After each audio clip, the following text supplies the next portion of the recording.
तो हेलो दोस्तों, नमस्कार। स्वागत है आप सभी का एक बार फिर से आपके अपने YouTube channel GK GS bye राज सर क्लासेस में। आइए दोस्तों, आज हम जानेंगे 9 सितंबर 2023 का करंट अफेयर। चलिए वीडियो में आगे बढ़ते हैं, बातचीत करते हैं। अगर अभी तक आपने दोस्तों चैनल को सब्सक्राइब नहीं किया है तो पहले चैनल को सब्सक्राइब करें, बेल आइकन को दबाएँ ताकि आगामी वीडियो की नोटिफिकेशन आपके तक पहुँच सके।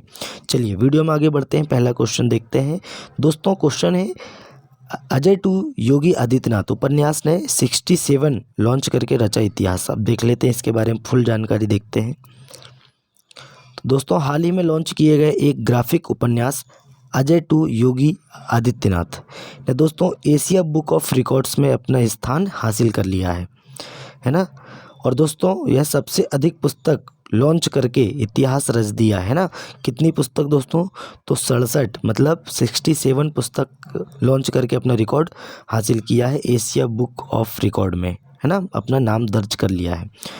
और दोस्तों प्रसिद्ध लेखक है शांतनु गुप्ता द्वारा लिखित यह उल्लेखनीय उपन्यास उत्तर प्रदेश के मुख्यमंत्री योगी आदित्यनाथ के जीवन पर आधारित है, जो विनम्र शुरुआत से लेकर राजनीतिक नेतृत्व के शिखर तक की उनकी यात्रा को दर्शाता है ना।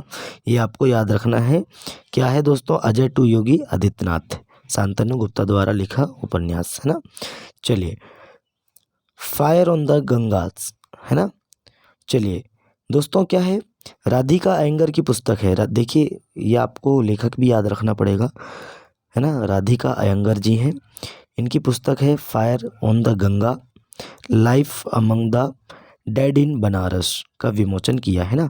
चलिए, Radhika Iyengar fire on the Ganga, life among the dead in Banaras की लेखिका हैं, जिसे हार्पर कॉलिंस द्वारा प्रकाशित किया गया है ना।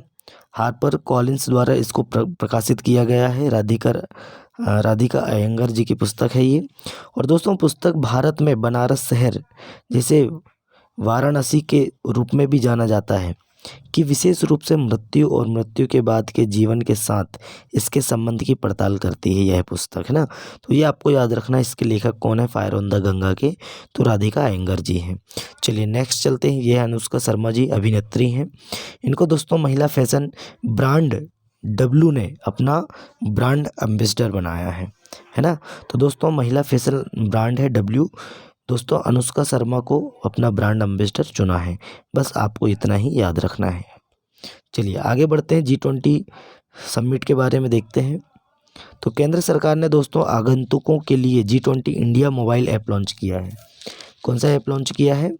G20 India mobile app launch किया है केंद्र सरकार ने। देखिए कैसे काम करेगा। तो दोस्तों दिल्ली में आगामी G20 शिखर सम्मेलन की तैयारी में भारत सरकार ने G20 इंडिया मोबाइल ऐप का अनावरण किया है, जो एक डिजिटल टूल है जिसे मंत्रियों सहित सभी आगंतुकों के लिए बातचीत की सुविधा और बहुमूल्य जानकारी प्रदान करने के लिए डिज़ाइन किया गया है ना। विदेश मंत्रालय द्वारा बनाए गए इस अभिनव ऐप का उद्देश्य है दोस्तों प्रतिभागियों और उपस्थित लोगों के शिखर सम्मेलन के अनुभव को बेहतर बनाना है ना। प्रधानमंत्री श्री नरेंद्र मोदी जी की हालिया घोषणा में मंत्रियों से विदेशी प्रतिनिधियों के साथ संचार को बढ़ावा देने में इसकी भूमिका पर जोर देते हुए ऐप डाउनलोड करने का आग्रह किया गया है ना। चलिए आगे बढ़ते हैं, बातचीत करते हैं। देखिए दोस्तों, झारखंड कैबिनेट ने ट्रांसजेंडर समुदाय के लिए पेंशन और ओबीसी दर्जे को मंजूरी दी है। देखिए हाल ही में झारखंड सरकार ने एक बहुत बड़ा फैसला लिया है। सामाजिक समावेश को बढ़ावा देने और मुख्यतः आवश्यक समर्थन प्रदान करने के उद्देश्य से एक महत्वपूर्ण कदम में झारखंड सरकार ने दोस्तों अपनी सार्वभौमिक पेंशन योजना में ट्रांसजेंडर समुदाय को शामिल करके एक प्रगतिशील कदम उठाया है ना। ट्रांसजेंडर जो समुदाय है दोस्तों, उनको शामिल करके एक प्रगतिशील कदम उठाया है। इस निर्णय की घोषणा मुख्यमंत्री हेमंत सोरेन, है ना, झारखंड के मुख्यमंत्री कौन है दोस्तों? हेमंत सोरेन है, की दोस्तों अध्यक्षता में हुई मंत्रिमंडल की बैठक के दौरान की गई, जो ट्रांसजेंडर आबादी की ज़रूरतों को पूरा करने के लिए राज्य की प्रतिबद्धता में एक ऐतिहासिक क्षण है। ये आपको याद रखना है। चलिए आगे बढ़ते हैं, नेक्स्ट क्वेश्चन देखते हैं, है ना। तो दोस्तों गोवा के राज्यपाल हैं, है ना, श्री PS श्रीधरन पिल्लई जी हैं। और देखिए गोवा के राज्यपाल 37वें राष्ट्रीय खेलों के लिए मसाल का शुभारंभ किया है इन्होंने, है ना। तो चलिए एक क्या है दोस्तों, इसके बारे में कुछ थोड़ा सा डिटेल जानते हैं। गोवा के राज्यपाल श्री PS श्रीधरन पिल्लई ने 37वें राष्ट्रीय खेलों की शुरुआत को दोस्तों चिन्हित करते हुए आधिकारिक तौर पर मसाल की शुरुआत की है। यह शानदार आयोजन खेल और युवा कार्य मंत्रालय गोवा के सहयोग से स्पोर्ट्स अथॉरिटी ऑफ गोवा के साथ कार्य योजित किया गया है, जो दोस्तों राजभवन डोनापिला, है ना, डोनापुला के दरबार हॉल में हुआ। इस समारोह में डॉक्टर प्रमोद सावंत मुख्यमंत्री, है ना, और श्री गोविंद गाड़े खेल और युवा कार्यक्रम मंत्री हैं।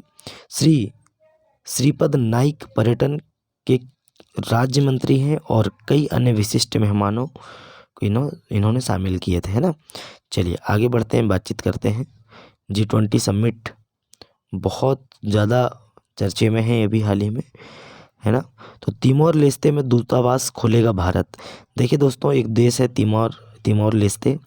इंडोनेशिया के जकार्ता में वार्षिक आसियान भारत समिट के दौरान भारतीय प्रधानमंत्री श्री नरेंद्र मोदी जी ने तिमोर लेस्ते के साथ भारत के राजनयिक संबंध में एक महत्वपूर्ण घोषणा की है। भारत ने तिमोर लेस्ते में एक दूतावास खोलने का फैसला किया है, जो आसियान पढ़ते हैं हम, क्षेत्र के साथ संबंधों को मजबूत करने की अपनी प्रतिबद्धता को दर्शाता है ना। चलिए दोस्तों आगे बढ़ते हैं, बातचीत करते हैं कि भारत फ्रांस द्विपक्षीय नौसेना अभ्यास वरुण का 21वां संस्करण, है ना। तो इसके बारे में देखते हैं। भारतीय और फ्रांस की नौसेना के द्विपक्षीय अभ्यास के 21वें संस्करण का दूसरा चरण वरुण 23, है ना। तो किस किस के बीच होता है वरुण 23 अभ्यास दोस्तों, आपको याद रखना है, भारत और फ्रांस के बीच, है ना। तो अरब सागर में आयोजित किया गया है और अभ्यास में दोनों पक्षों के गाइडेड मिसाइल फ्रिगेड, टैंकर, समुद्री गश्ती विमान और संयुक्त हेलीकॉप्टरों ने भाग लिया है।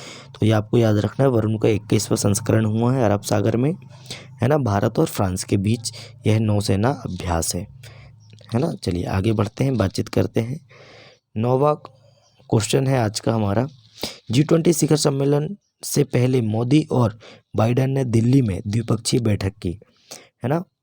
देखिए, भारत के प्रधानमंत्री श्री नरेंद्र मोदी जी और अमेरिका के राष्ट्रपति जो बाइडेन ने दोस्तों 6 महीने से भी कम समय में अपनी दूसरी द्विपक्षीय बैठक में अपने देशों के बीच साझेदारी को गहरा करने के लिए अपनी प्रतिबद्धता की पुष्टि की है।